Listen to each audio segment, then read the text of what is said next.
Hello everyone. Today we are going to see the fracture mechanics of composite materials, but let's begin by the fundamentals. What is crack or fracture? Now, when you have a crack, certainly you have two new surfaces, and this is a defect of the material. Of course, this decreases the load bearing capability, and this is quite critical and fundamental for engineering design, because we need to predict when a crack occurs and how it grows. Okay, now remember that when you have a surface, you have surface energy on the structure, right? Because of the unequilibrated forces in the microstructure. And we show that this is symbolized by the gamma S. So we have a surface energy. And perhaps additionally, if the material is ductile, you have plastic deformation energy on the new surface, because you are creating new surfaces. In order to create such amount of surface with a length of A, you need to apply this stress. So it is the square root of 2, here E is the Young modulus, 2E multiplied by gamma S plus gamma P divided by PA. Okay, in ductile materials, generally the energy required for the plastic deformation is much bigger than the surface energy. And then this expression simplifies to this equation. So stress is equal to 2E divided by PA multiplied by gamma S divided by gamma P divided by gamma S. Okay, so this is our expression. In fact, gamma S plus gamma P is called it's proportional with the energy release rate.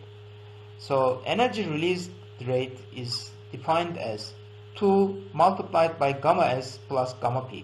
Certainly you create two new surfaces, and this is the energy released, because those two surfaces was carrying some load, and certainly you store some energy there, and upon generation of this new surface you release such amount of energy.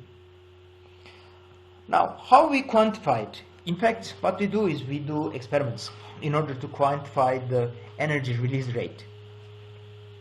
There are several different types of experiments, but let's see at the moment, let's assume that for the moment you have a specimen with a crack length of A, and you apply a constant displacement. Then you measure the force. Okay, you apply a constant displacement and then you measure the force. And you see that the stiffness is M1. Here M1 is the stiffness, you see. Okay, then you increase the crack, and again you give the same amount of displacement delta, and you measure the stiffness again, that is M2. And then you continue to do is you increase the crack length, and you arrive different force values, P values, and as you see, as the crack grows, stiffness decreases. Basically, the load bearing capability of the structure decreases. Okay.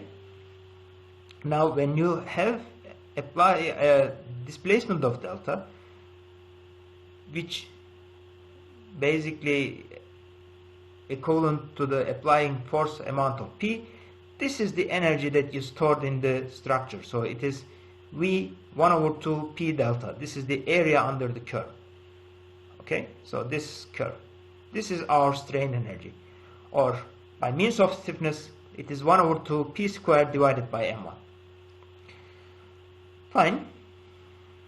So M1 is the stiffness for crack length A.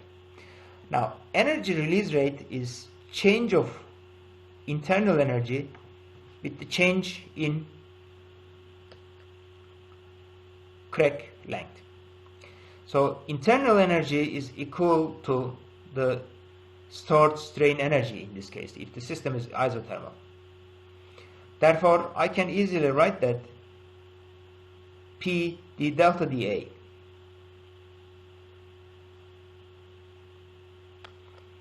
For the energy release rate. Now, since the displacement is constant, I keep the displacement constant for all tests. I can easily say that P1 divided by M1 is equal to P2 divided by M2. And certainly the change in internal energy with respect to the crack growth at constant displacement is equal to 1 over 2p divided by m dp dA, change of force with respect to the crack growth, plus p square. Since my stiffness is changing, of course my compliance, 1 over m is the compliance. In fact, compliance is changing as well. So the change of compliance with respect to the crack growth. Now, I know that system wants to reach a minimum, wants to reach the minimum energy. It wants to minimize its energy. So therefore, I can easily say that this is equal to 0. So crack will stop growing when this is equal to 0. From there, I can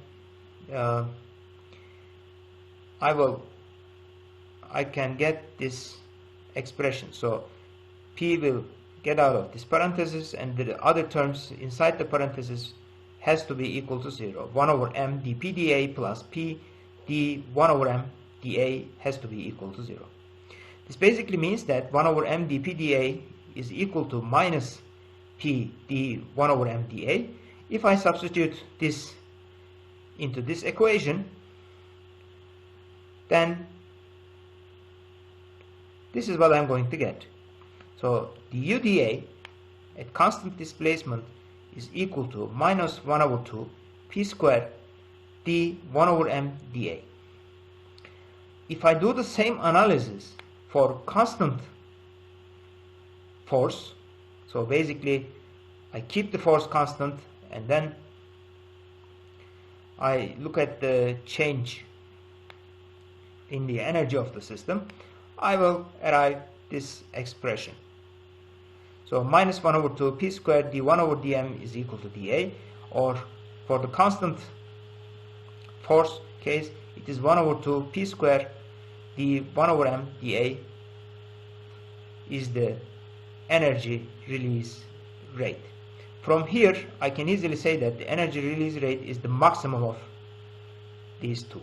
So p squared maximum of d1 over m dA divided by 2. This is my energy release rate. Certainly there are different tests. We already seen the Charpy impact test for the measurement of energy required for the failure. So in this case we have a notched specimen and we have a pendulum, and we hit the structure because we know the energy stored in the pendulum, and from the height of the initial and final position of the pendulum, we can calculate the energy absorbed by the structure for the failure.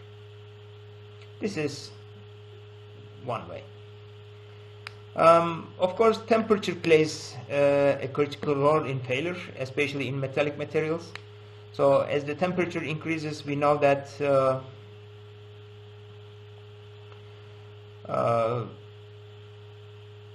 energy required for the failure may increase generally because the material behaves more ductile.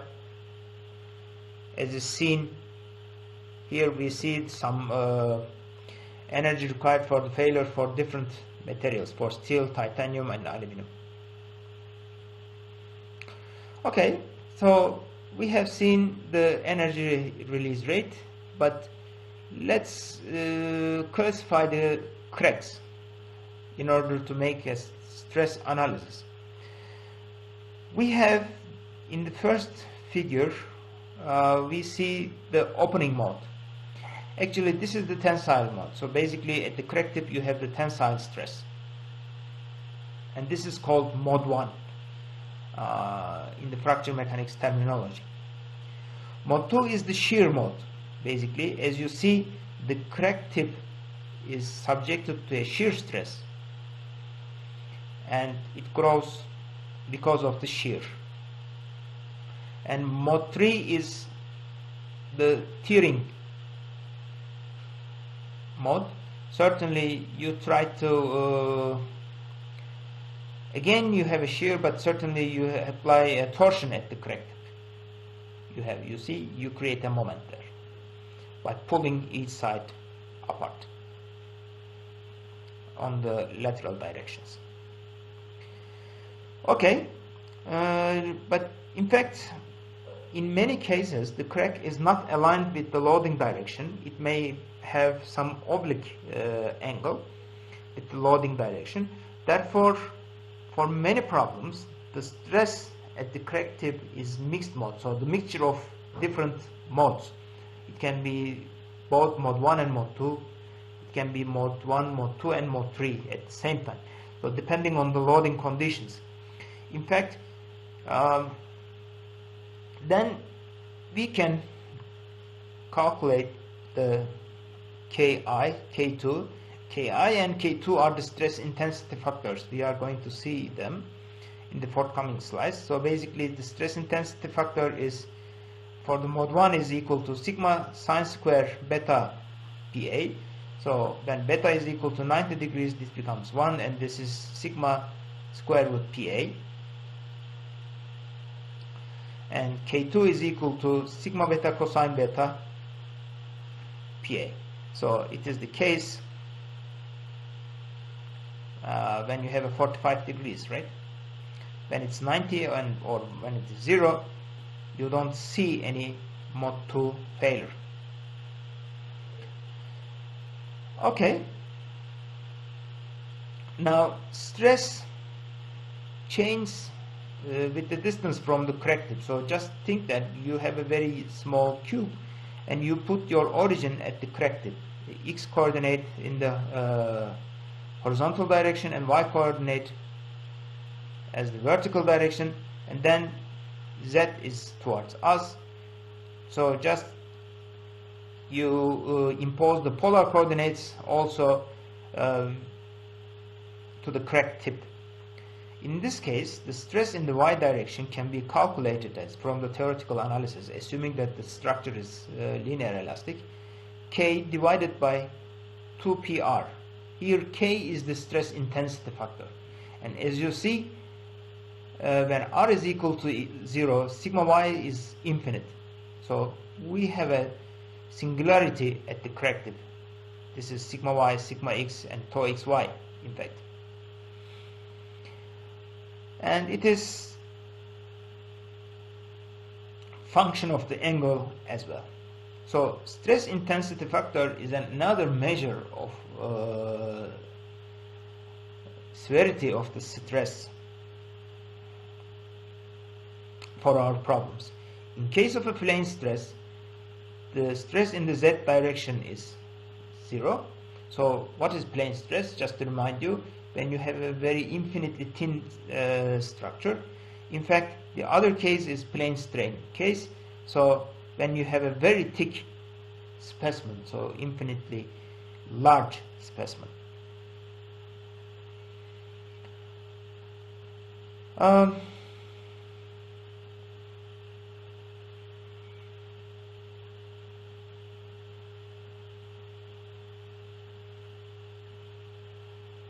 So this is the case in plane stress. So you have a thin specimen, and then you have a very large specimen. In fact, sigma z is almost 0 at the crack. Anyway,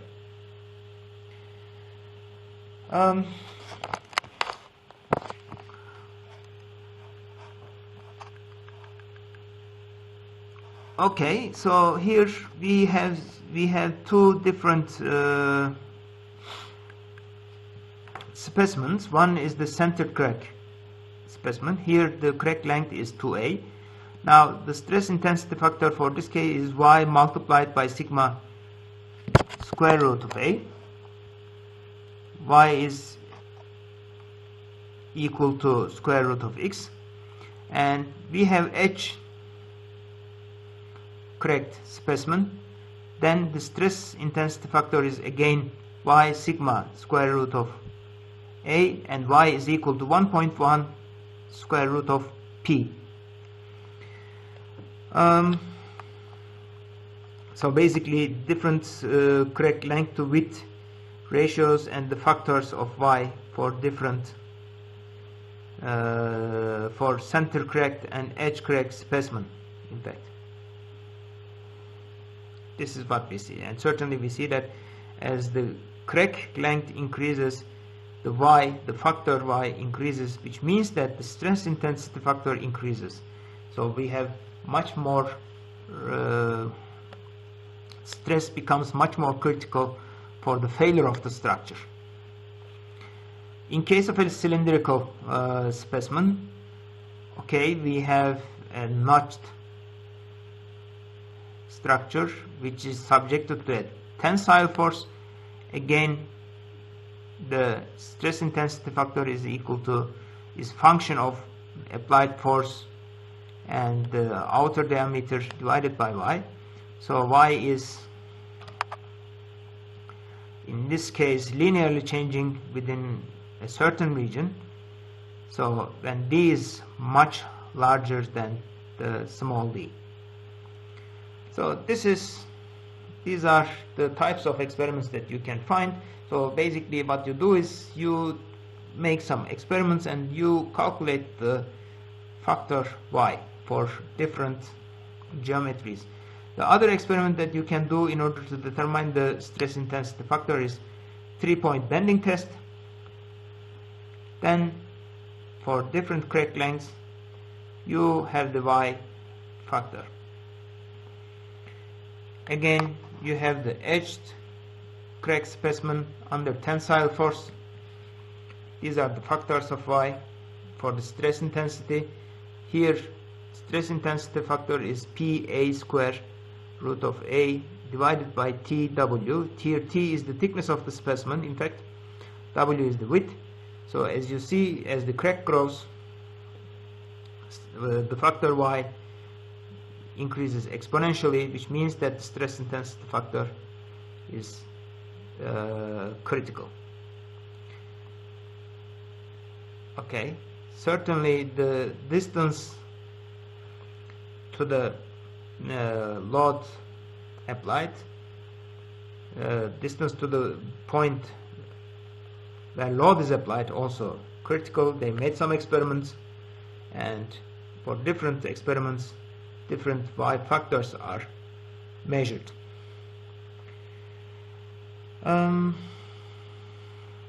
Knot sensitivity is something we already know.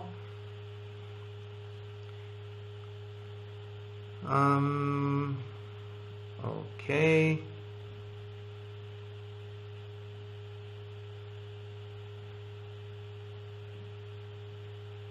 So these are the things. Okay. Now, so we have two things for the fracture toughness. One is the stress intensity factor and the other one is the energy release rate. In fact, higher the energy release rate means that the structure is much resistance to the crack propagation. So higher energy release rate means that higher fracture toughness. And it is the curve under the load displacement, it's the area under the load displacement curve. But in fact it gives us some signs. So when the crack grows in different types of specimen and we look at the signs of the crack.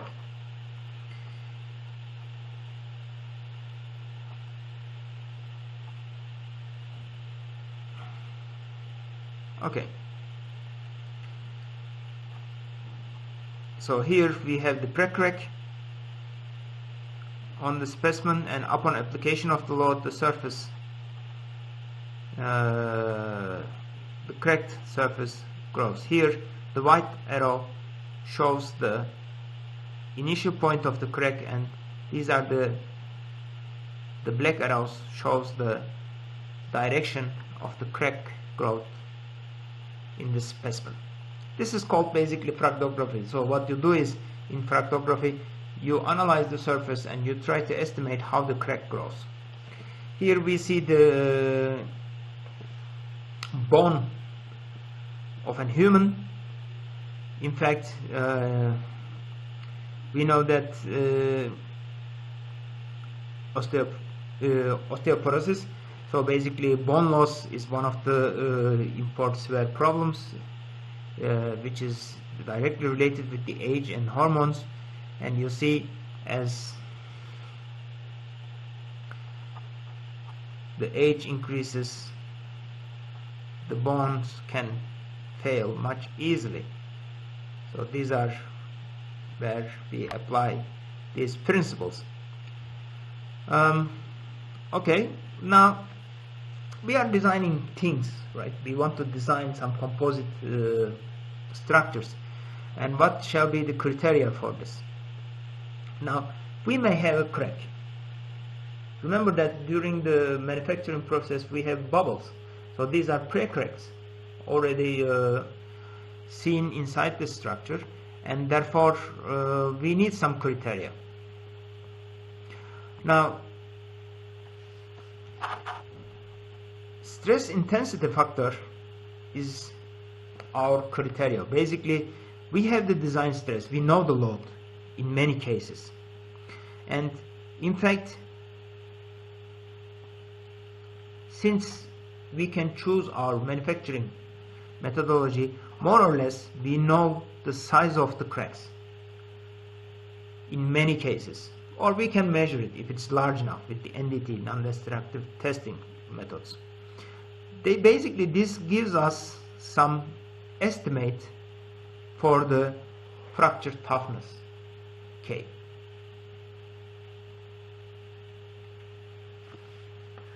So this is one approach. There is another way of estimating the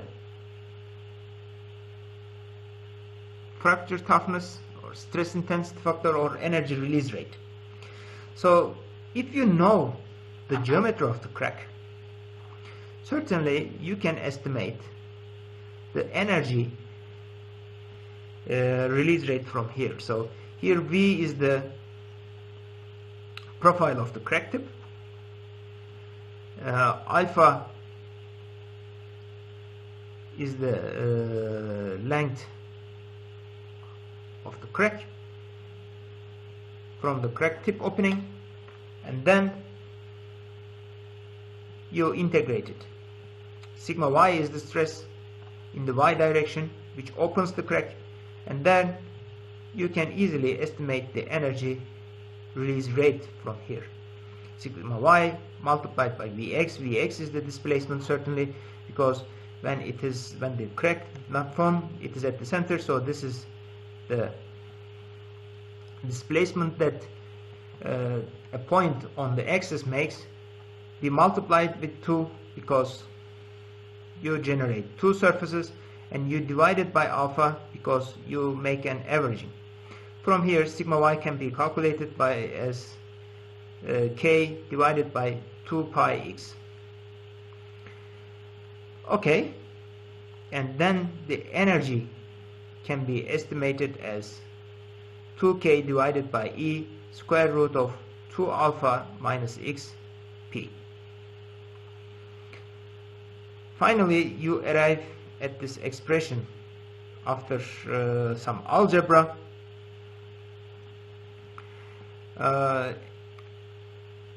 Energy release rate is equal to k squared divided by E. So if you know the energy release rate, certainly you can calculate the stress intensity factor, or vice versa, along with the Young modulus. Because higher energy release rate means that higher the fracture toughness is, so higher stress intensity factor means that you need more energy to create a crack, and more or less lower the Young modulus means that you have higher energy release rate. This is how we can read this equation.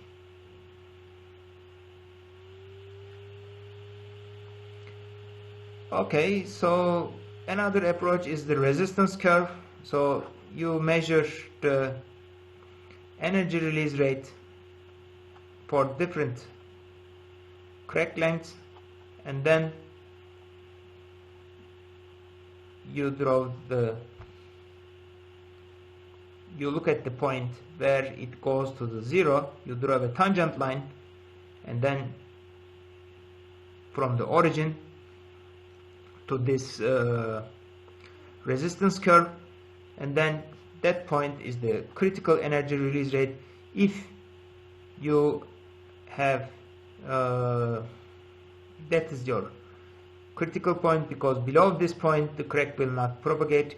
In fact, above this point the crack will propagate in an unstable fashion, and failure will occur eventually. And this is how we do the design. So you have different resistance curves, and then you look at the intersections, and that is your barrier.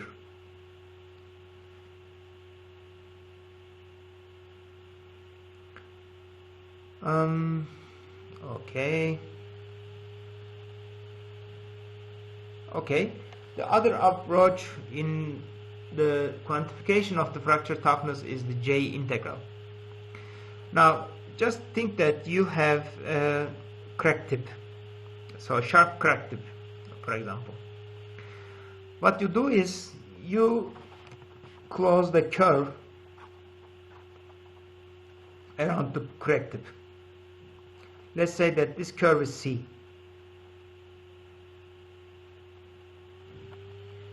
And then what you do is you integrate the strain energy, and you subtract the work done by the stresses due to the deformation in this along this curved surface. This is called J integral.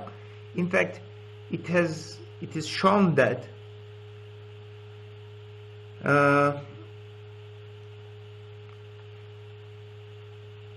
this is J integral is equal to the G energy release rate. This is the other quantity that we need to know.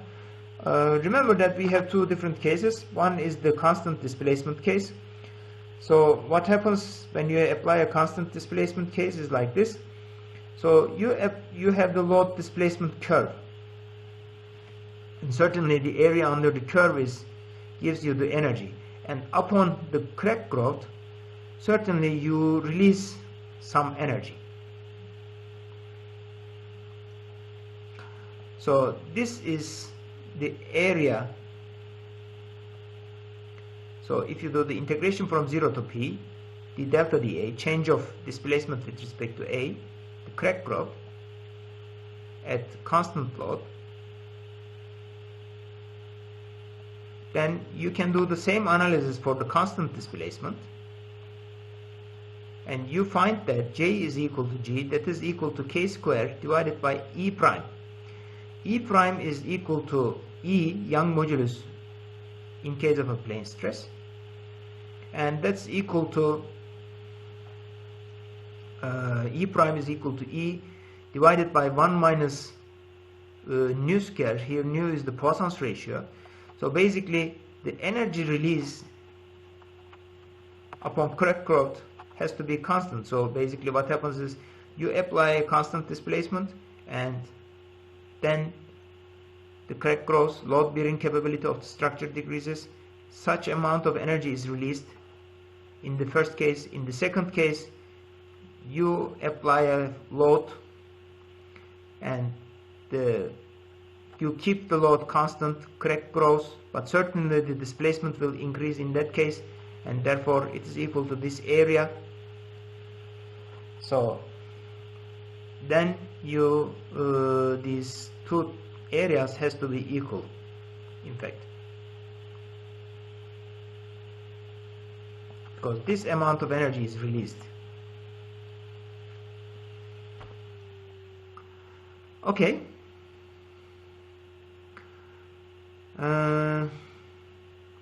Again, you make several tests. This was the relationship between the J integral, energy release rate, and fracture toughness, stress intensity factor, K square. You can calculate the fracture toughness of plastically deformed materials. In fact, there are some phenomenological approaches which solely depends on experiments. In fact, in elastoplastic materials, the J integral depends on the elastic part and the plastic part, and the plastic energy is 2A divided by B multiplied by small b. So A and B is directly related with the specimen dimensions, and B is the remaining unbroken ligaments, because what happens is there is a crack bridging at the crack tip, which we also see in composite materials. When you have an angle, you have a mode mixity parameter. This is another thing that we need to know. So mode mixity is basically how much of a mode, which mode dominates the failure more in case of a fracture. So when it is 0, mode mixity parameter is, you see,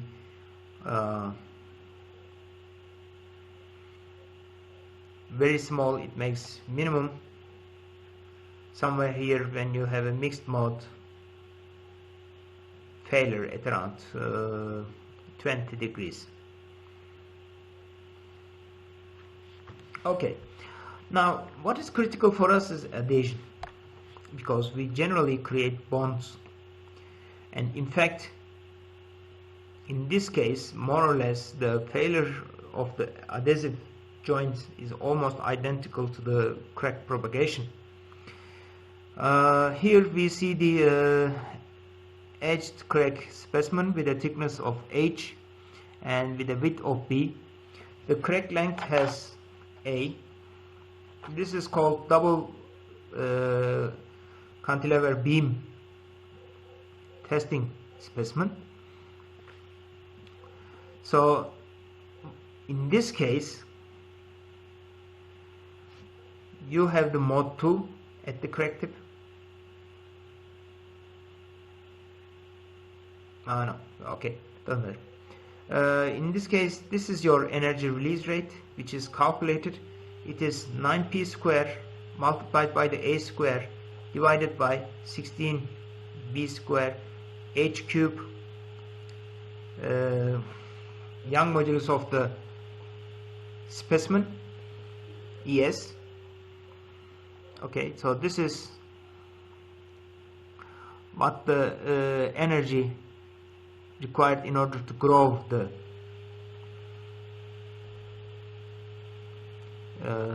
crack. Certainly you may have the central loading. In this case you have a length of L, so it is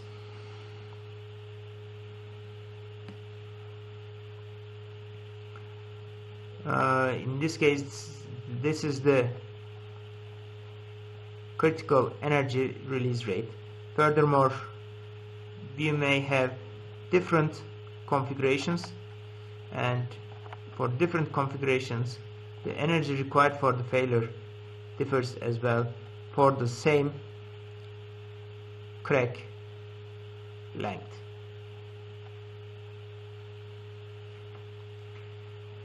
Okay, so these are some fundamentals of the composites. So what happens in case of a composite materials? I mean,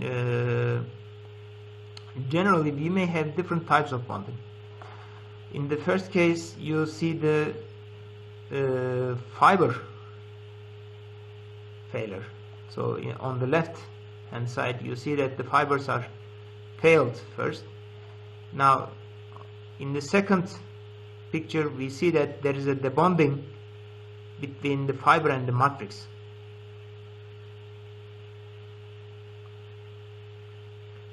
Okay, so this is the surface pattern of particle reinforced composites.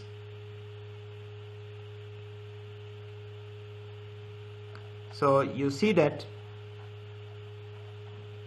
this is the initial configuration. So we have glass spheres, and you see how it fails, from where it fails. So the spheres located on one side, in fact mainly in this case the failure occurs at the interfaces of the two phases. You see? Okay, here we see the fracture surface of graphite fiber reinforced epoxy. You see the dimples.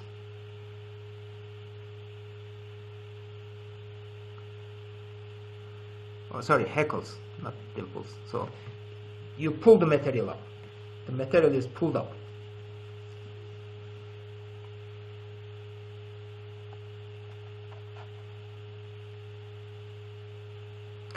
Okay, so when we see the failure in general in ground operations, approximately 30-35% of the failure occurs during the ground operations in aerospace industry. Chemical and water corrosion is 30%. Birds creates 8% of the failure. Gravel impact again 8%, lightning 7%, and other failures, other types of failures occurs approximately 11% of the total damaged components. Okay, let's continue. So these are the percentages of the different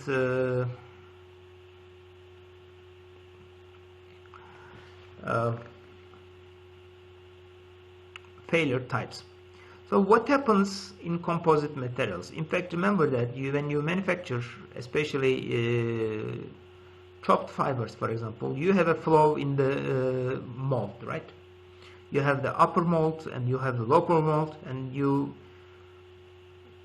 either use vacuum or you use a pump to send the resin into the mold. And in fact, due to the molds, you have a velocity gradient inside the mold. What causes it? So what is the result of it? So when you have a fiber perpendicular to the flow direction, certainly the flow will try to rotate the fiber, and it will be aligned in the direction of the fiber. What if the structure is very complicated? Certainly the fibers will not be aligned perfectly. Certainly in some regions the fibers will be aligned in the direction of the fiber where the velocity gradient is large, and in case of a low velocity gradient they will be randomly oriented. This basically means that you have an inhomogeneous distribution of the fiber direction. That's also okay. That's something. What else? We have rivets and joints. Certainly these points, we have holes, right? And these will create stress concentration. Therefore we have a high amount of stress around these holes. In fact, we expect to see failure around these regions. What else? We may have different types of different number of layers, and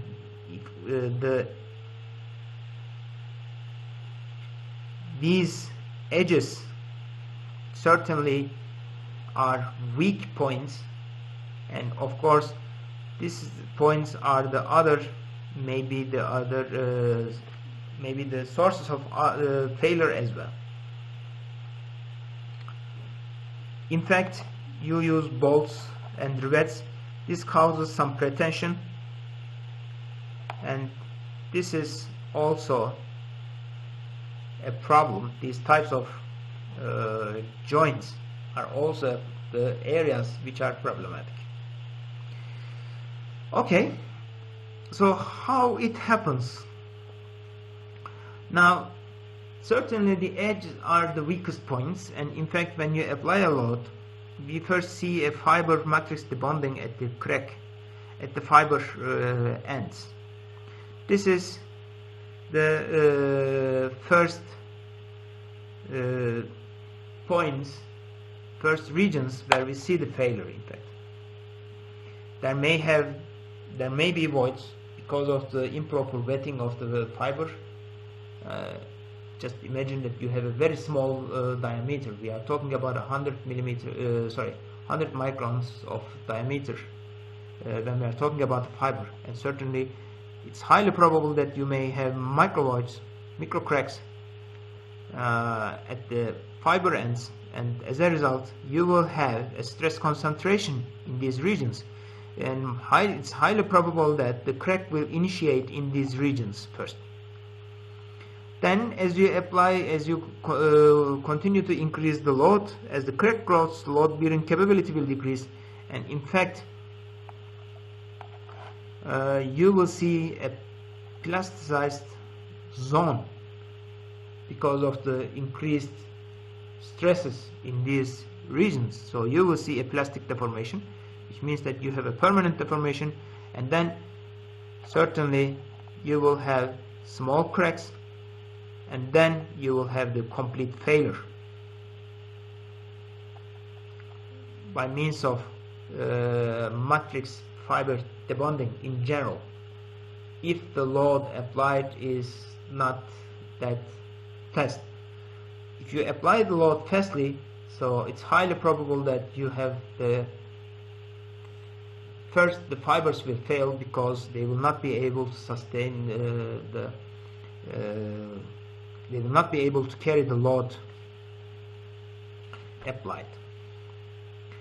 Okay,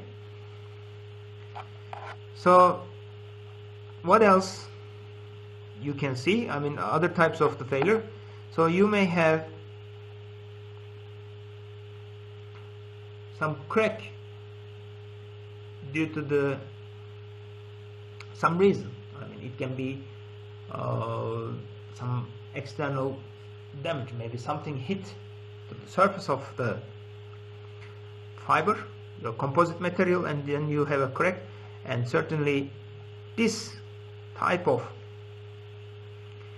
as a result of the stress localization, your structure will not be able to carry the required load. That's okay. What else? You may have compressive load. If the compression is very high, the amount of compressive load is very high, certainly the fibers will buckle. This is called kinking. So one fiber buckles, and in fact we know that the matrix transfers the force to the other fiber. As a result, you have a line of buckled fibers, which is called kink band. We may have the cohesion between the fiber and matrix. This is what we have seen. Other type of failure, we may have a delamination between the fiber, between the laminas, plies. So remember that we have different types of different layers of plies, and in fact the bonding between different plies are not that strong. Perhaps this may be the other region where you may see failure.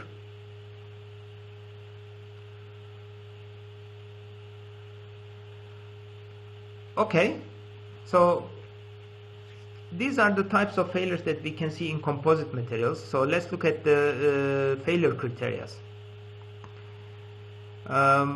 We may have different failure criteria, but in fact, remember that we have stresses in the direction of the fibers and in the transverse direction, and certainly we have the shear stress applied. The simplest criteria is the plane state of stress in orthotropic case. So what we do in this case is we look at the energy of the energy stored in the material, and if this energy exceeds certain value, we say that it fails. So here A is the parameter, sigma is the stress. We do several tests, and from there we determine these constants. The simplest case is linear failure criteria. So we say that the stress in the longitudinal direction divided by the rupture stress or failure stress in the longitudinal direction plus stress in the transverse direction divided by the failure in the transverse direction plus stress, shear stress divided by the failure for the shear stress is smaller than 1. If some of these ratios are smaller than 1, then we say that the structure fails. This is one of the simplest failure criteria for the analysis of damage in composite materials. We have maximum stress failure criteria. This is the other criteria that we have. In fact, in this case we look at individually each ratio. So we just think that you made experiments and you measure the rupture stress in the longitudinal direction, in the transverse direction, and for shear, and if the stress applied is greater than the rupture stress in any case, then you say that your design is not safe anymore. This is the other criteria. Okay, there are other criteria. So you may have the quadratic failure criteria. So in this case, you don't have the stresses only, but you also the stress or strain energy. So sigma square is a measure of the strain energy, remember that. And then in this case you have a fourth order tensor which has to be smaller than 1. The most specific one is the Tsai-Wu criteria, which is used in composite materials. In this case, what you do is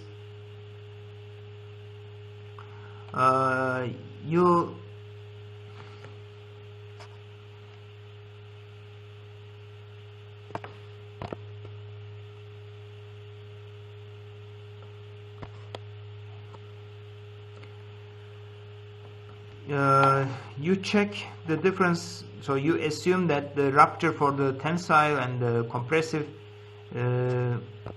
compression and tensile can be different.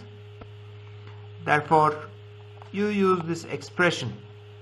So 1 over sigma rupture for the tensile minus 1 over stress rupture for the compression divided by sigma L, and so on. From here you say that okay, the material fails or not.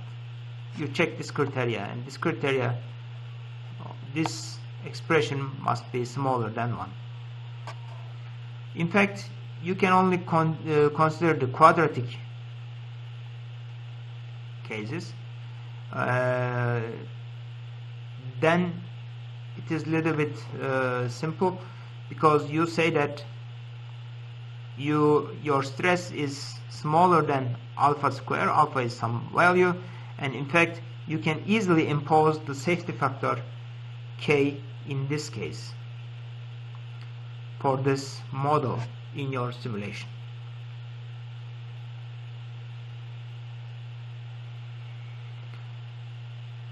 Okay, we have Tsai-Hill failure criteria for isotropic materials. In fact, this is our strain energy, the total strain energy, and we'll look at the change of strain energy with the change in volume.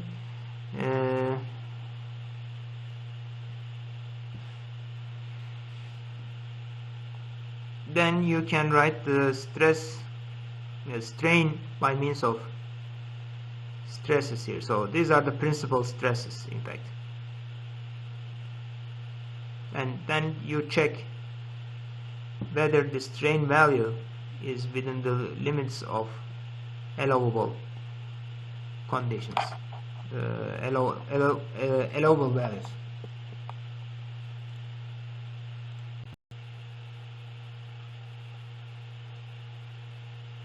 So for orthotropic materials, so we say that A plus C is 1/2 sigma longitudinal square of the sigma longitudinal rupture. In fact, if you do the analysis, you find that A is equal to C, and that is equal to 1/2 sigma L square rupture. We know that A plus B is equal to 1/2 sigma T square rupture, and from there B can be calculated as 1/sigma T square rupture minus 1/2 sigma L square rupture. So these are the criteria for the rupture stresses.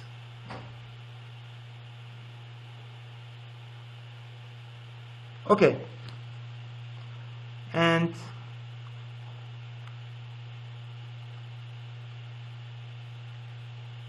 so we write the quadratic, we take into account the quadratic formula, and we calculate the energy stored in this structure. Certainly the energy stored in the structure has to be smaller than certain value, and from there we arrive at the Tsai-Hill failure criteria. So this is the function of rupture stresses in the longitudinal in the transverse direction, as well as the shear value. This is a generic condition for orthotropic materials. This is what we need to know. Then we check upon determination of the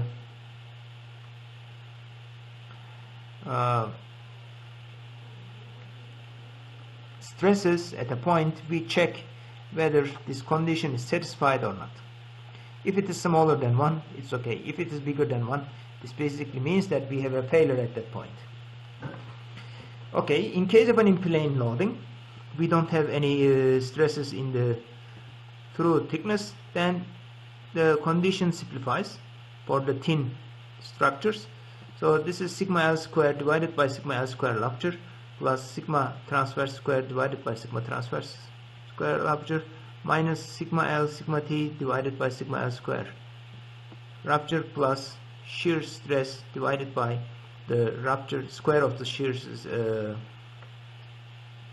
stress for rupture, and this has to be equal to 0. In fact, this expression is much more simpler because we can apply the safety factor to this expression, and saying that the safety factor is k, therefore we will check k square alpha square is equal to 1 or not. This is the other condition. Okay, what if the loading condition is different than the orthotropic axis? Then we apply the transformation matrix.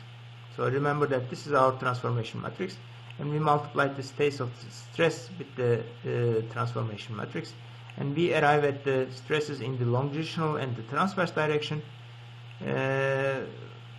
from here. So we calculate the stresses in the longitudinal and transverse direction, and then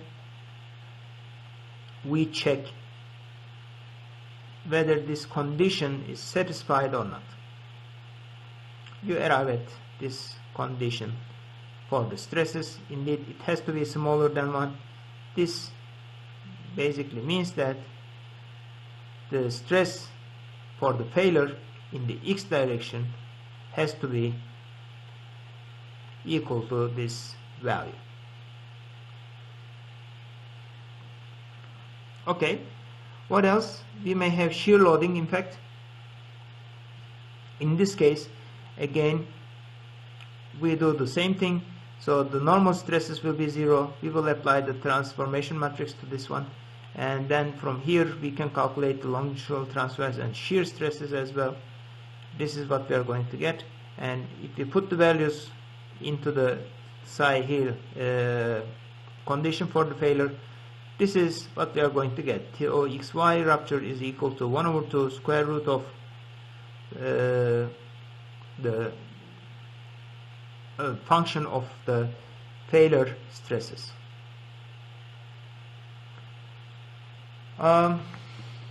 Okay, what are the criteria that we use? Basically, first 20% of the failure, 30% are maximum eligible strain criteria, so we check whether the strain is below some value or not. Maximum stress failure criteria, this is basically 22% we use, so whether the stress, maximum stress, is greater than certain value or not. This is another condition. These are very simple conditions. You can easily apply these techniques. The Tsai-Hill criteria takes the 17%, which we have seen. The Tsai-Wu is 12%, and the other criteria are 19% of the total applications, let's say. So these are the percentages of different failure criteria that we use. In fact, again, no one can say something definite. I mean, the Tsai-Hill is better or Tsai-Wu is better. It is just your experience in composite materials.